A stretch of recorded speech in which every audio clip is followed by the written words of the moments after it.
Di sebuah kampung kecil yang tenang, ada seorang pedagang bakso keliling bernama Mang Bari.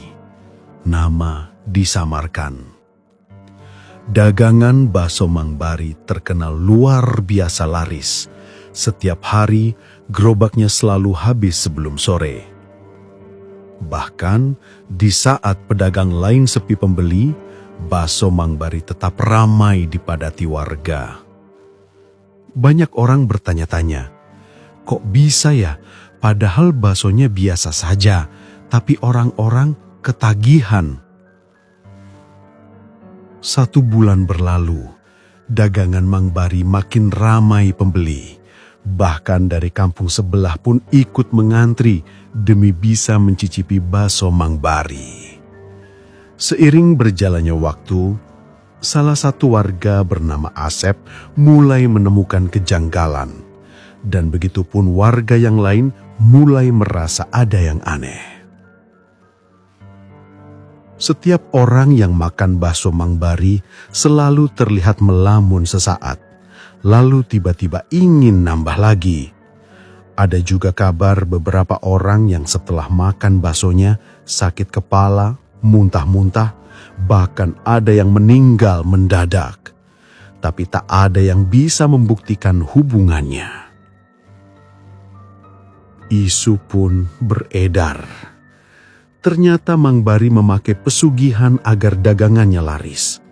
Beberapa pemuda di sekitar pun mulai menyusun rencana. Pada malam hari, beberapa pemuda kampung sekitar bernama Asep, Dadan, dan Yayan mencoba mengintai rumah Mang Bari. Mereka pun terkejut setelah melihat dengan mata kepala sendiri bahwa Mang Bari sedang menyalakan dupa, duduk bersila di depan baskom berisi daging mentah. Dari arah gelap terdengar samar suara berat yang bukan suara manusia.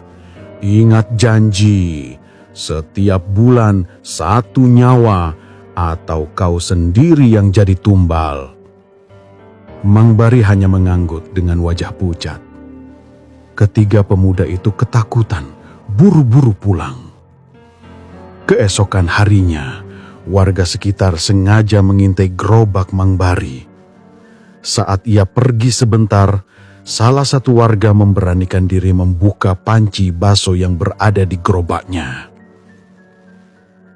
Mereka kaget bukan main. Di antara daging cincang ada potongan kuku dan rambut manusia. Warga marah besar. Malam itu mereka menggerebek rumah Mang Bari. Tapi anehnya, rumah itu sudah kosong melompong. Hanya ada bau amis menyengat dan sesajen yang berserakan. 1 minggu berlalu, warga sekitar mendapatkan kabar mengejutkan.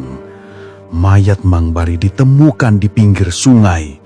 Tubuhnya hancur seperti disayat-sayat sesuatu. Anehnya, wajahnya terlihat seperti tersenyum.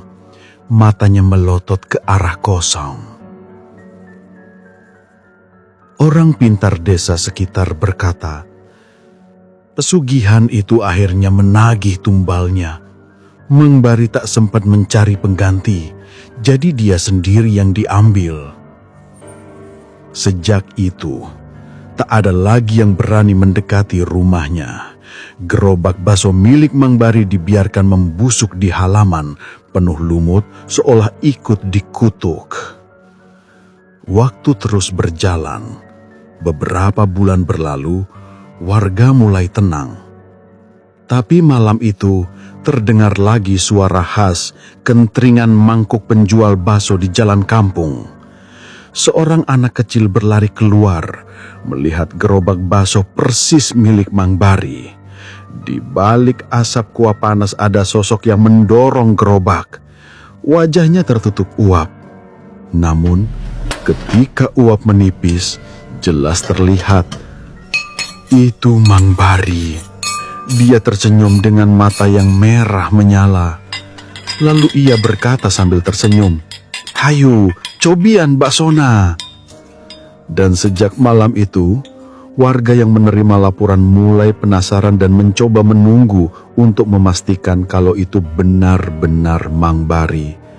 Tapi semenjak itu, penjual misterius itu pun tak pernah kembali menampakkan diri.